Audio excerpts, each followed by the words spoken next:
What's up, guys? We are live for AMA Thursday. Today I have a special guest with me, Sharon from Alibaba.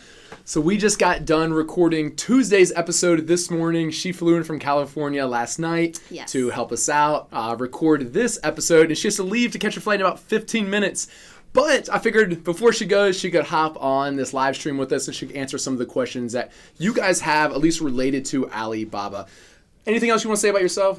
Well, you got me really well. Yeah, so I'm from California, and we have offices in the U.S., Alibaba, and the marketing team that I'm working with we're based in Silicon Valley, California. And I'm so excited being here today with Greg and the Jungle Scout team. It's amazing. Looks like the first question is from Chris. He said, is it safe to use Alibaba's trade assurance or should we use PayPal? Do you want to speak about Alibaba's trade assurance? Yeah, absolutely. So trade assurance was designed for buyer so they can place order on our platform and make payments on Alibaba.com safely. Essentially, your order will be protected by Alibaba. So if you make a transaction through Alibaba.com using trade assurance with the supplier, if the supplier don't ship the product on time, or if the product quality is different than what is being agreed, then a buyer can file a dispute to Alibaba.com and we will look at whose fault is it, right? If it's the supplier's fault, then we will refund the money to you. So really give you that extra peace of mind and confidence to work with the suppliers on the platform. Yeah, and I would actually recommend Alibaba's trade assurance over PayPal. Alibaba's trade assurance doesn't charge any fees, which is also nice. They protect you probably better than what PayPal does. And the other thing is most factories in China, at least I've found, don't want to accept PayPal. I don't know if that's for sure about other factories around the world. But Alibaba's trade assurance is good to use. And trade assurance, right now, we accept major credit card and also e-checking, sort of like electronic deposit. So we do accept a lot of major payments for the U.S. audience. So really good news for U.S. buyers. Totally. Next one was from YouTube, from Julia. Is it best to communicate via Alibaba or with Alibaba via their messaging system or outside with Skype or WhatsApp or some other things? I've yet to begin contacting. What do you recommend? What messaging platform do you recommend to communicate with factories? Alibaba. 100% Alibaba. You know why? Not just because I work for Alibaba, but also you want to manage all your communication with supplier in one place. And essentially, you reach out to the supplier for Alibaba.com, and it's really important to keep everything on Alibaba.com for yourself as well. Better organized conversation, and also you'll be able to see all the supplier message and quotations side by side under my Alibaba inside on the platform. So there's really great advantage to do that. And again, there's nothing illegal or wrong to communicate with your supplier outside of the platform, but they're really great advantage to communicate with supplier on Alibaba itself. And also on a mobile app, you can chat with the supplier on the go wherever you are. So it's really convenient. Cool. The next one was from Chris on YouTube. Should we alarm if we contact a supplier from Alibaba, replies after a couple of days? Should we pass on that supplier? I think what Chris is asking here is as far as vetting suppliers go to find the best factories, as far as is there a certain time frame that you should expect responses from? I'll give my personal experience with that because I've worked with a lot of factories on Alibaba. So one thing to keep in mind is, assuming this supplier is in China, of course, you want to be mindful of the time differences associated with that. Same thing, there's, different holidays and different work hours for, in China.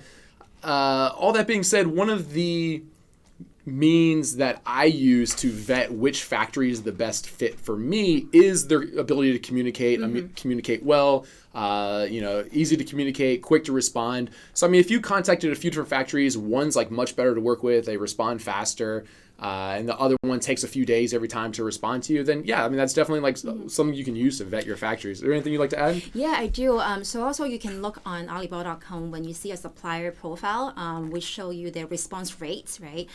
So sometimes you see response rates under 70%, somebody was 80 or 90%, which is pretty high, which means that they respond pretty quickly to inquiry and to buyer. So you might want to they tend to have better communication with buyer. But the one that who like I think Greg mentioned a really good point that if you're working with a Chinese supplier, there's time zone difference, right? So when you're sleeping in the US, they are working. So when you wake up in the morning, they respond to you. But if they take too long to respond to you, maybe something is going on there. I would say one thing could happen is maybe your inquiry is actually not very helpful to the supplier, and they might think that you are not serious. You're not a serious buyer, and they might want to pass your inquiry. So that could happen too. So just keep that in mind. Cool. Let's see. Another one's from Julian on YouTube. My Alibaba question is, why are there so many of the same product for sale by different manufacturers? Do you know what he's talking about there, or is there anything you'd say to address that? Why are there so many same products to sell? I think maybe what Julian's referring to is, like sometimes when you search on Alibaba, sometimes it'll be like the same image being advertised as a product that different manufacturers could make. Yeah, so I cannot speak for the manufacturers, but something could happen there is that the manufacturer, they're sharing the same images, or one person kind of like, take the product image from another manufacturers. So it's very important for you to communicate with the manufacturer, like, hey, are you the OEM, like, are you the original manufacturer for a certain product? And they should be able to show you the certification for the product to prove that they are the original. So always communicate with the manufacturers about that. Cool. Frank WK on YouTube said, do suppliers from Alibaba have stores on Amazon? And I can kind of answer that a little bit. So keep in mind that Alibaba is a platform. It's a marketplace that's used to, or Alibaba.com is a marketplace that's used to connect factories or suppliers with buyers looking to purchase those. So, just like Amazon's a marketplace that's meant to connect any suppliers of the product with like the end consumer. So, from what, at least as far as I know, neither of these platforms are like mutually exclusive of the other. So, like, if you're on one, doesn't mean you can't be on the other one. Anything to add? I mean, I think that's a possibility that the Alibaba supplier could be selling on Amazon as well. But I would say very unlikely. And personally, I talked to some manufacturers on Alibaba.com, and they're working with Amazon seller. And a lot of time they do not want to create, even though they could, but they don't want to create a store on Amazon because it really takes away the attention from the It's a different business model, right? Yeah, I think that's what a lot of people need to understand is like they're not really in the business of like selling products on Amazon. They're factories, right? They have to deal with like consumer. They have to deal with like return, and that's a different dynamic when you have a store on a B2C platform. Right. Yeah. So I'm sure some of them do, but I agree with Sharon that I would, in my opinion, it seems like that's more like the minority. Do you know this one from Bert? For Alibaba chat, how long do the messages stay in the chat to be viewed? How long a history you can view? I'm not sure. So I would love to answer that, but I am not with the product team. But I can get back to you on this question. Okay. On AO on YouTube said, hey, Greg, what do you think about a supplier reaching out to you first because they saw or noticed you were looking through their page on Alibaba? Is this a good signal? Are they able to see who viewed their page on Alibaba and reach out to people that way? Not that I'm aware of. Well, maybe one possibility is that when you reach out to a supplier or send an inquiry on Alibaba.com, you share your business card to the supplier, right? And on your business card, if you provide your personal information such as email address or your phone number, then the supplier will be able to see those information and they might reach out to you directly. But they don't know that like you're viewing their page without you submitting your info. Is that right? As far as I know, at least. Okay. Here's a good question from Savel Zako 23 on YouTube. Should we look at gold suppliers? What are the benefits? Could you talk to us a little bit about gold suppliers? Yeah, absolutely. So gold supplier is a paid membership on Alibaba.com. In return, is that we offer added value service to the supplier, and Alibaba.com we verify the business license, and we do on-site check for those suppliers to make sure they exist, make sure they're not they're not scammer, right? So it's very important. I always recommend my customer, the buyer, to work with Gold Supplier. And also you want to look at the Gold Supplier membership and the length of year. I would say at least, 3-4 years is really a good sign that they've been running the business for a while, they've experienced, and they're serious in business. What about, I think now there's also Gold Plus, is that right? Yes, we just launched them. Can you tell us the difference? I know. The little badge looks very similar, but the description is a little different. So Gold Plus Supplier is that based on the Gold Supplier is also a pay membership, but more premium membership. And we offer the factory video panoramic pictures to capture the factory and the office situation of the supplier. And then also we offer, you capture the video for the supplier factory so that we make the supplier capability more transparent, because sometimes you don't really need to fly to China or other country and visit their factory. So those are really good tools to have for Gold Plus. I like the videos. Yeah, totally. Yeah. Adventurous Human asked a good question. What is the RFQ sourcing tool? Oh, yeah. Can you speak about that, what that is? Yeah, so RFQ stands for Request for Quotation. So essentially, instead of going after one supplier and asking the same questions, sending the same product images, right? To see, can you do that or not? You just fill out a form called RFQ on Alibaba.com, and then you fill out the product name and then the product specification, color, material, for example, and the order units. Also, the great thing about RFQ form is you can attach a product image. It could even be like a hand sketch or a CAD file that you develop with your designer, and submit one form to the supplier, and then we will display that RFQ form to the potential supplier who can make that product, and they will send you a quotation proactively within, I would say, 24 to 48 hours. They will send you a quotation. So it's a really convenient way to find the right supplier for you. Cool. Yeah. Thank you very much. Yeah. Robert Rugg asked another good one. Are the MOQs advertised by each manufacturer negotiable? Oh, absolutely. So Greg asked us talking about this morning. When you see the MOQ amount on the supplier website, right? It's not like they're not accurate, but they want to give you a ballpark, just give you an estimate, a rough idea how many quantity they can offer. But it's really up to you and your supplier negotiation and communication, and see how many unit you're getting and whatnot, so that they can give you a more accurate MOQ number. So everything is, I would say, it is negotiable. Cool. Yeah. Tiffany Hudson asked a question that I'll take real quick. I've been tracking 5 good potential products and about to contact suppliers on Alibaba, but notice on $1 million case you're down to one product. Should I only pick 1 or 2 products to ask about? Tiffany, I would actually recommend asking about multiple products, and the reason for this is we haven't officially decided on our keyboard tray because we haven't actually gotten pricing from the factories yet. So that's like the one variable that's left for us. After we get pricing, if we decide we can make this and make good margins on that product, that's when we'll decide to go for it. But by narrowing it down to a few products and then asking for pricing on those different products, you can decide which one's the best for you guys. So that's what I would recommend. All right.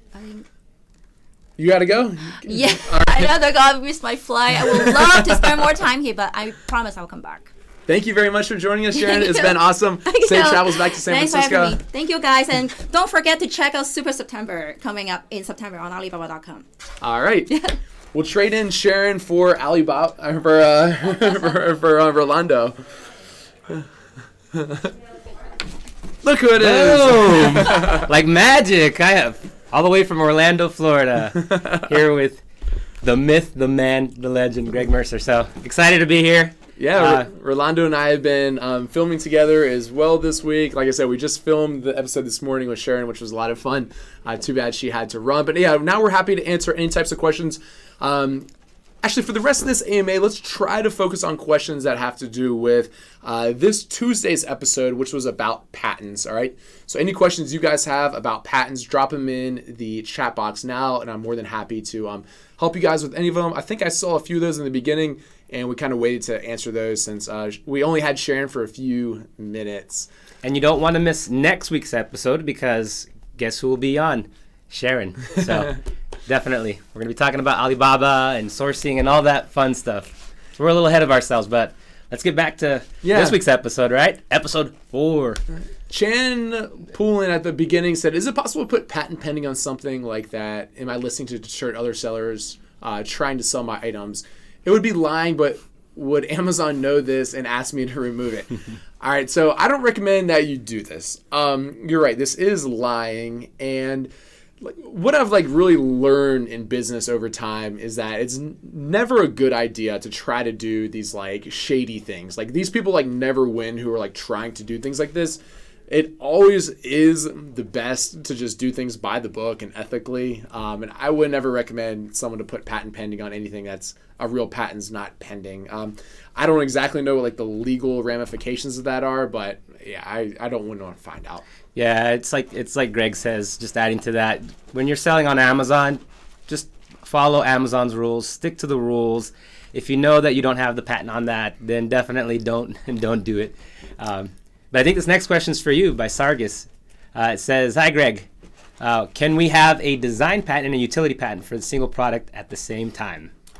I think so. Neither Rolando or myself are patent attorneys, but I think of that. I think that we when we've seen before that people will have multiple ones. Usually, a utility patent would protect the way that an item works, which is much more defensible than just the way that an item looks. I don't know if you would need to have both, but yeah, that's what I think. Yeah, I would agree. I would say that probably 99.9% that is the correct answer, that you can do both, because you might have a very unique design as well as a very unique utility, right? Yeah, this is a good one right here. The product I'm currently looking into has a design patent in Australia, and their brand name's trademarked in the U.S. I wasn't playing this under their brand name. There's no patent registered in the U.S. Legally, I should be able to sell it anywhere besides Australia. If later on they decide to to patent their product in the U.S., will I have to remove my listing even though I'm already selling it? Whoa, this is a tricky one. This would be a good kind of question for a patent attorney. This gets into a very much more complicated side of patents as far as, let's call it the globalization of them. I think there are certain countries that, let's say, respect or identify other countries' patents. Of course, like I said a few times already, I'm not a patent attorney, so I don't know all these details. And even a patent attorney would probably have to dig into this one a little bit deeper. Personally, though, I would be scared away from this. I think there's a lot of good opportunities on Amazon, and it seems like you're starting to get into a gray area that, even though it might be fine right now, I imagine some headaches will probably come down the road from selling a product like this. So yeah, absolutely, because they probably have first to claim, and so it could be an issue down the road for you. So just stay away from something like that. Yeah. Adam said, do you recommend, there's a few questions about trademarks here, and we're actually in a future episode, I forget which one now, I'm getting them all confused. We're going to cover trademarks in much more detail, but I'll just answer these real quick. Adam said, do you recommend trademarking your brand? Should we have a patent, or should we have a parent brand, i.e. Jungle Creations, and a sub-brand, Jungle Sticks? Trademarking your brand is not required on Amazon. The benefits of doing so is by having your mark registered, a registered trademark, it gives you a little bit more defensibility to protect from other people copying your mark. It also gives you certain advantages just on Amazon. Those are primarily brand registry, which lets you have access to things like enhanced brand content and headline search ads. Neither of these require, there's nice little bonuses. So Adam, if I was you, I don't let this slow you down. Make sure you're taking care of everything else first. And then down the road, when you have time or when you think about it or you're making a little money off that, that's probably when I would trademark it if I was you. You brought up another good point here. Should we have parent brands, i.e. Jungle Creations, then sub-brands, Jungle Sticks? The best way to do it, if all you care about is brand registry, is to just do the parent brand, Jungle Creations, and then you could sell different products underneath of that. So that'd be the night. If the main reason for your trademark is for the brand registry, that's what I would recommend. And remember, one of the main things is we always talk about this. Don't get into analysis paralysis. Don't get too hungover on the name. Don't get too hungover. Do your best, of course. Be as creative as you can, but definitely you want to just keep moving. Don't let that be a hindrance. The store name can change down the road. There's certain things that you could change down the road, but yeah, it is also good to begin with the end in mind and having that perspective as well. It's a balance. It's a balance of the two. Totally. We have another good one here that says, from Chris, what exactly does patent pending mean? Is it already patented or not yet, and can we still use the design? Patent pending means that someone has submitted a utility patent, if I'm not mistaken, and it's in the patent office right now, okay? Utility patents can take sometimes, I think, years in order to be granted. Sometimes you have to go through like multiple cycles in order to get them. So what this means is they're telling you, hey, I've already submitted for a patent for this item. It just hasn't been granted yet. It may or may not be granted at any point, but if it is granted, then they legally have the ability to come after you and any potential like damages that you've created while the patent was pending. That's at least my understanding of it. We said it 100 times before. We're not lawyers, but that's how I understand it. So I would stay away from this. I have no idea how many patents are granted versus not. But again, this just seems like an area that's going to give you headaches when there's plenty of other opportunities that would probably be better. All right. So we got Salima, and question is, what is the biggest risk in your opinion if you invest in a product that had a patent and you didn't know it? You're possibly stuck with inventory, and they ask if they could sell on eBay or another platform. The biggest risk is, the way I understand it, is they would have the ability to go after kind of like the profits that you've made during that time. They also can pretty easily get that product, not your seller account, but that product kicked off of Amazon. So, we don't want this like to kind of like scare you guys, but that is why like kind of patent research is important. But I think if you follow the steps like we released on Tuesday's episode, you should be able to do patent research pretty easily by yourself to kind of like figure that out. And just to add to that even if it's just Amazon that you received a cease and desist or something, like let's just say because you're infringing on someone's patent, it doesn't mean that you could go and sell on other platforms. That's why this is a very critical step. You definitely want to do your homework here. And if you do get stuck and you feel like you do need additional help, there is help out there for you in this process. In the jungle market, we actually have a patent attorney that can help you out with this. You don't have to go that far, but if you do get stuck, then definitely that I would say that would be your best alternative. Here's a good one from Frank on YouTube. I've seen some products that have the logo as seen on TV that Suppliers and Alibaba ships out. Is that not a trademark? Can I use it in my store? I don't know. I know what you're talking about, the little as seen on TV logo. I am pretty sure that is a trademark. Yeah. I don't have it in front of me, but I imagine if you were looking at that little logo, you would see like a little R with a circle around it, which actually means it's a registered trademark. Okay, so I think it's like the Home Shopping Network that owns that or something. I don't know, but probably it is trademark. Yeah, I would not recommend using that unless you're pretty sure that it's not. But I would definitely guess that is patented. Can you design a patent in accessory for another company's product? This is from Adventurous Human. Okay, so I guess this would be like an example of this would maybe be like a iPhone case. From my understanding, yes, you would be able to do that. Okay, I don't think it matters whether or not like it goes on someone else's product or not. Or for example, like I'm looking at like a microphone clip or whatever else. I think it's perfectly fine to design a product that like clips onto a microphone, even if the microphone itself is patented. All right. So Saul asks, if a product has a patent on a specific part of a product, does it protect the entire product? Good question. I would venture to say no. Yeah, it's just that component. It's just that component that is protected. Right. So I was looking at, what was I looking at the other day? I forget, but they had a patent on a certain piece of this particular item. So if you were to change that piece of that item, then you could launch the same product. It doesn't protect the entire product. Robert Rugg says, if most of the top sellers have enhanced brand content, should I trademark the brand as well? All right. So first of all, enhanced brand content is nice.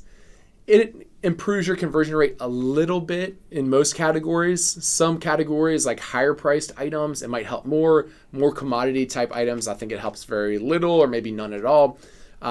However, like long term, like if you continue to build this business and launch more products and whatever else, you probably are going to want to get a trademark so that you can have access to Amazon's brand registry. However, I wouldn't feel like that would be required in order to compete with the other top sellers. So I think to add to that, this begs to ask, what is enhanced brand content? Can you touch on that? Maybe our viewers don't know what enhanced brand content is. Yeah, if you go to the Jungle Sticks listing right now and scroll down to where it says product description, you'll see down there in that section that there's additional text and photos. That's what's called enhanced brand content. And the only way to access that is to be a registered brand owner on Amazon. After you do so, you get access to that section, and then you can add those additional photos and that type of thing. Awesome. And I know we'll be diving a lot deeper into brand in future segments, so definitely stay tuned for that. But that's that enhanced brand content. Don't get so stuck on it and or brand registry right now. Just keep taking action. Keep taking massive action. I'll keep repeating that throughout the series. Another one on YouTube says, how long is the patent process? Does the design have to be completely different?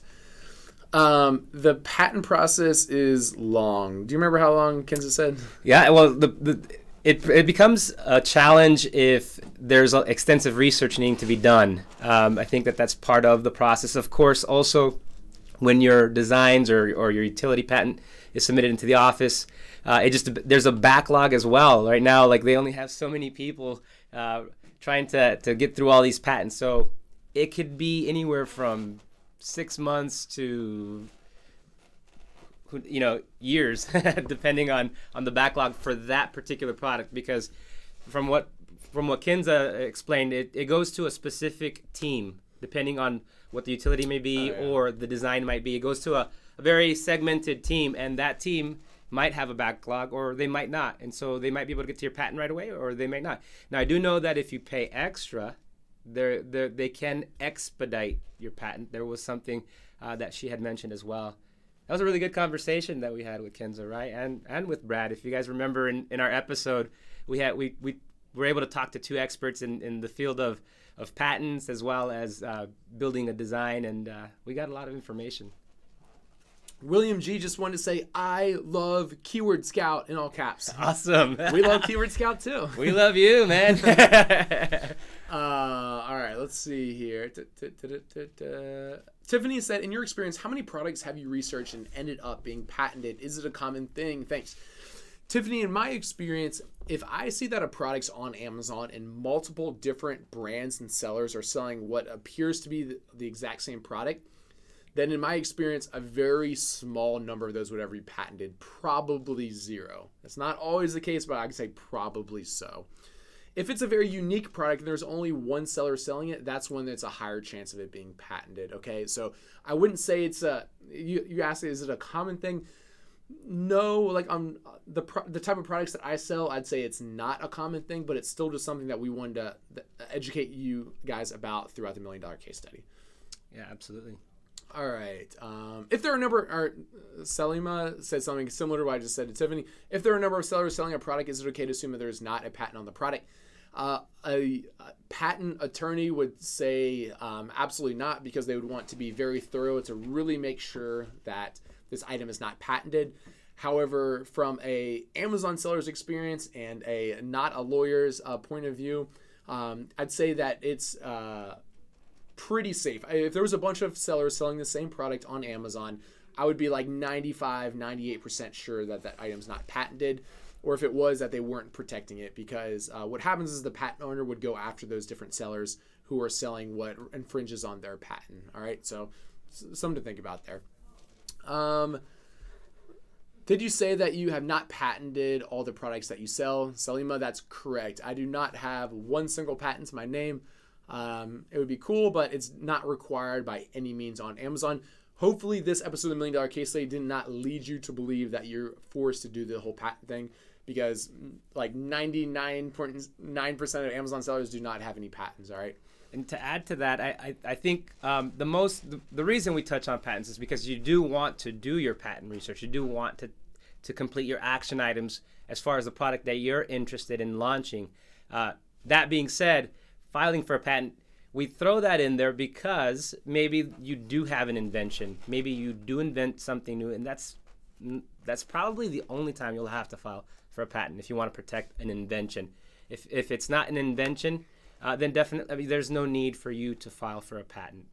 If it's just making some minor tweaks, minor changes to a private label product, then more than likely you pursuing a patent isn't worthwhile. Cool. Official Burt Matthews said, how many trademarks do you have? I don't know. I have a number because I have like Jungle Scout and Fetcher and some of my brand names and I don't know, maybe a dozen. But I have a lot of different businesses and stuff going on. So, all right, don't forget, guys, stay till the end because we're going to be giving out some free swag, some giveaways. So stay on here. Keep asking those questions. All right. Should we focus more on avoiding patent infringement than getting a product patent? Hopefully you don't have to spend much time on either of those. Savelco 23. If you do your good research to make sure a product's not patented, then hopefully you don't have to focus hardly any time on that after the fact. And unless you really make some major changes and you're very passionate about this product that you've created, I wouldn't even worry about getting a product patented. Cool. Getting a shout out from Here's a good one. He's saying, hey, Rolando. Hey, Greg. At Jungle Scout. # Freedom Builders. All right, man. Keep rocking it, guys. Another question. Do you think it's risky to only sell on one platform? No.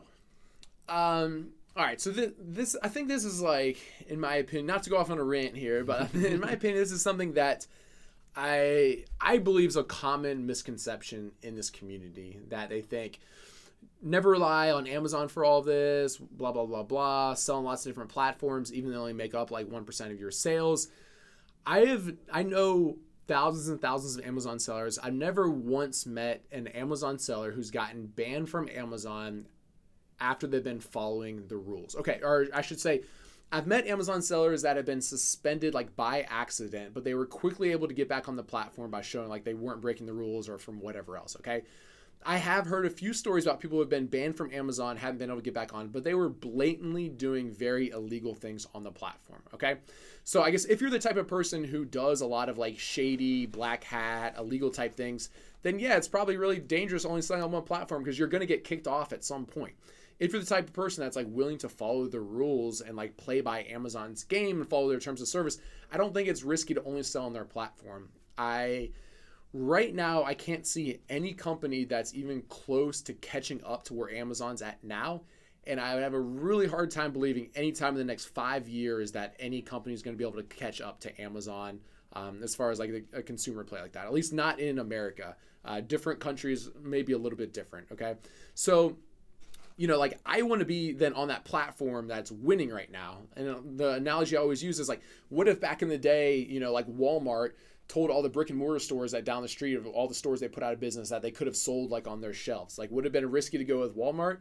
No, that would have been like a great plan for 20 or 30 or 40 years or whatever. Now they've finally, over the past decade, we've seen Amazon overtake Walmart. And the same thing is going to happen. Like at some point in the future, whether that's 5, 10, 20, 30 years down the road, Amazon will not be the major marketplace, but that doesn't like happen overnight. And after another platform comes out and starts like performing well, that's when we can start to transition over to it. So end a rant, but those are my thoughts about it. All right. We got Imran from Facebook. What about brand logo? How long does it take? And please, any ideas? So how long does a brand logo? Why don't you take that one? Yeah, I think once again, it's all about just not getting hung up on these things here. Yes, you definitely want a logo. You want something that's simple, original, something that's not too complicated. So I would say if you could do it yourself, definitely do it yourself. But if you're just hung up on this, there's so much help out there. If you go to junglemarket.com, we have product designers there. We have also graphic designers that could quickly put a logo together for you. But you should be able to do it yourself. You shouldn't have to seek professional help for this. And it really should take no more than, in my opinion, it should not take more than one evening of you sitting at your computer and just putting a couple little graphics together and done. Because it's going to be an evolution. I'm sure that the logo that for Jungle Scout didn't start this way, or did it? No, it didn't. It's an evolutionary Iterative process. Yes, yeah. It's an iterative process. You start out, and it's going to probably be ugly at first, but over time it's going to evolve and it's going to get better, and your branding is going to just improve over time. But out the gate, one other thing when it comes to logo, keeping it simple, keeping it to one color, 2 colors is ideal. You don't want to get too crazy with colors because, of course, the more colors, the potential that it could cost you more to put it on your product or on your packaging. We dive deep more in a future episode on branding, but I think that one night is all it should take. Be done with it. Move on. What do you think, Greg? No, I think that's perfect. Tiffany Hudson says, I look forward to these AMAs. Really awesome information. Glad you guys take the time to answer these questions. Tiffany, thank you very much. Awesome. Rolando and I look forward to doing them. They're very fun. Let's see. So cool to be with my mentor, how I got started when it came to Jungle Scout. Do you know that this is the guy who's the reason I got into Amazon? How cool is that? Isn't that amazing? I actually... it was Jungle Sticks. That's how I first heard about Jungle Scout, and I started using it. $1 Million Case Study episode 1. Yep. Back before it was called $1 Million Case Study. And I said, one of these days, I'm going to be on that show with Greg. It's pretty cool. Guvin on Facebook said, what exactly is a trademark? Does it protect you from other sellers in your listing and winning the buy box? And finally, do we have to get a trademark for a single product or one for our brand? And then is it effective for any product we sell underneath that brand? A trademark protects your... essentially protects your brand name, okay? So like we have a Jungle Scout trademarked, all right? If you guys try to launch a software product for Amazon sellers and call it Jungle Scout, we will come after you and take legal action, say you are deceiving our customers. That's our trademark, and that's the protection that like the IP law gives us, okay? So how this relates to Amazon sellers, and really the only reason that trademarks are spoken about oftentimes in the Amazon community, and the only reason that we're even discussing them is because trademarks give you access to brand registry. Besides that, most Amazon sellers and most of these businesses wouldn't be too concerned with them, okay? A lot of people don't realize this, but like at least in the US, it's a first to use, not a first to register legal system. So actually the first person, even before we had registered the trademark Jungle Scout, it was still our trademark, and we would have argued that we were the first to use that and like no one else, okay? Your other question is it effective for all the products under the brand? Any product in your brand that you call that brand name would be effective for, and you could get brand registry for any brands that go under that brand name that you register with brand registry, okay? So brand registry and trademarks aren't required for Amazon sellers. If you're watching this right now and you're feeling a little bit overwhelmed because we're talking about patents and we're talking about trademarks and other kind of like heavy legal stuff, just understand that it doesn't you don't have to worry about trademarks right now, okay? We'll talk about that more down the road, but just understand right now that you don't need to be worried about trademarks, all right? They do have some small benefits, but like if you're following along with the $1 Million Case Study Season 4, I'd say just keep in the order that we're releasing the information, because that's kind of like when you need to know it, and we don't want you guys to get like too overwhelmed thinking about too much different stuff. All right, so we got fight or flight. Let's see. Here's a good one. Rolando, why don't you take this? Do you think it's important to sell something that you're passionate about? I think this is another place that you can get hung up, because if you're passionate about something, I get it, because I'm Mr. Passion. I love being on fire for what I do. But I can say that right now that the keyboard tray, I'm not really all that. It wasn't because I was passionate about it. It was because of the results that I saw. What Jungle Scout indicated was a good selling product. So to me, yes, is it good to align with your passion when it comes to your product launch? Ish, but not necessarily. It's not the be all end all. You definitely, as you're trying to launch a product, your first product in particular, just make it so that that you're following everything that we've said since episode 1, that you're completing those action items that help you to come to a decision, which is not more than likely is not going to be based on something that you're ultimately passionate about. But you can find the passion in the fact that you're building a business, you're building the dream. That's what we're here for. We're that freedom builders lifestyle. So that's where the passion comes. That's what compels you. That's what motivates you. Yanush asks, is this the right time for product research and to create a new shipment? Factories, ports, and Amazon warehouses will get pretty busy soon. Yanush, the best time to start a business using Amazon was 20 years ago. The second best time is today. So the reason that they're going to get busy is because that demand during Q4 is higher than the rest of the year. So it's very nice to be able to take advantage of that. If you miss it, don't worry. Like, there's still demand in Q1 and Q2 and Q3 and like the rest of the years here. Okay, so there's no excuse why you should wait and like, oh, I'm gonna wait till next year because I don't want the factories to be too busy or whatever else. That's a crappy excuse. Like, the best time to do it's now. Man, lots of love. Hot Chicken says, want to thank you guys so much for providing this information for free.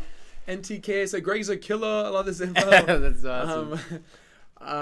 Should we create a theme song among products such as Jungle Sticks and Jungle Snugs? No, you don't need to do that. We just thought it was kind of like cute and funny because we're called Jungle Scout, so we just thought it'd be fun to launch like Jungle Sticks and Jungle Snugs and Jungle things. But no, you don't have to do that by any means. We're having fun. Yeah, absolutely. Can you build 2 brands under one Seller Central? If so, how do you sell one? Yes, absolutely. You can build as many brands as you want under one Seller Central account. If so, how do you sell one? You would sell the products inside of that account if that was the case. And acquirers are used to doing such a thing. So yeah, no need to worry about that. I would definitely recommend only having one Seller Central account since that is part of their terms of service. Kayan said, I heard Amazon isn't letting new sellers to Amazon FBA to sell in Q4. All right, so this is something that I have not heard about this year. If you have a link or some official press release, let me know. 2 years ago, so let's see, that would have been in Q4 of 2016. Yep. Amazon didn't let new sellers ship goods into their warehouse between like November 30th and Christmas Day or something. So they couldn't ship goods in Amazon's warehouse for like 3 or 4 weeks period. Last year in 2017, I do not ever remember this happening. And I have no reason to believe one way or the other it's going to happen this year in 2018. But I would just say I wouldn't let that slow me down. And actually, if you're worried about it, you can go into, they wouldn't let users create shipments. So like if you wanted, you could go into Amazon Seller Central right now, create a shipment, and that shipment's good forever. Like it doesn't expire. So you could create it today and then you could just send the goods in as soon as they're ready. If you're worried about that happening, if I had to guess, if I had to look into my crystal ball, again, this is just a guess. We have no information from Amazon one way or the other, but I would guess that they'll do this in the toy category and they won't do it in the rest of the categories this year, but we'll see. Sure. It all depends. Like the reason that happened in 2016 is because like they were out of warehouse space. And since then, I know they've been building warehouses like crazy. Emmanuel asked a question related to this past week's episode. He's saying, I'm confused. So I can have one trademark for several brands that I own, I think, because we were talking about this earlier. Yeah. So there's a little confusion. Sorry for the confusion. But I think what Greg was saying, or what he was referring to, is that you could have multiple products under one brand registry. So to be brand registered, you have to be trademarked. So that's why you could have multiple products under that brand registry. Am I correct in what I'm saying? I don't know if I... I think there's a little bit of confusion as far as IP here. So a trademark is different than a patent. I know this can be a little bit confusing, okay? So a trademark protects let's just call it a logo or a brand name for simplicity's sake, okay? So Jungle Scout, Jungle Sticks, Jungle Snugs, these are all brand names of ours, and we have registered trademarks for each of these individual brands. Inside of these brands, we can have as many products as we want, right? Lego is a trademark. Underneath the Lego brand, they probably have like 1,000 different products, okay? That's different than a patent. A patent protects how an item either looks or how it functions. That's different. That protects like a product itself, whereas a trademark protects, let's just call it a brand name for simplicity's sake here, okay? All right. Roberta says that they actually are having problems in Amazon UK not allowing them to sell. Oh, that's not because of Q4 though. That's just because you haven't verified your seller account yet, I bet. I know the EU is more strict with verifying Amazon seller accounts before they let you start selling. I'm pretty confident that that's not related to anything with regards to Q4 right now. I know they're actually hustling really hard to try to get a lot more sellers in Amazon UK. So Roberta. I'm pretty sure that's what the deal is there. Let's see. Oh, crap. We're already out of time. Let's take 1 or 2 more questions. Time flies when you're having fun. That does. Rolando, you want to take this one? I'm curious to understand why you ditched the plastic table covers. They were generating so much revenue. I would have to say that this series, correct? This series is all about customer-driven innovation. You know, if everything else was true, if we were going for private label for the sake of private label, then yes, that would be a potential. They were also pretty cheap, though, right? That was another point. Is that for the bundle that you received, it was, your margins were very low. So I think that was another factor. There was a couple of things playing into it, but definitely I would say that I wanted to innovate. I couldn't figure out how to innovate them.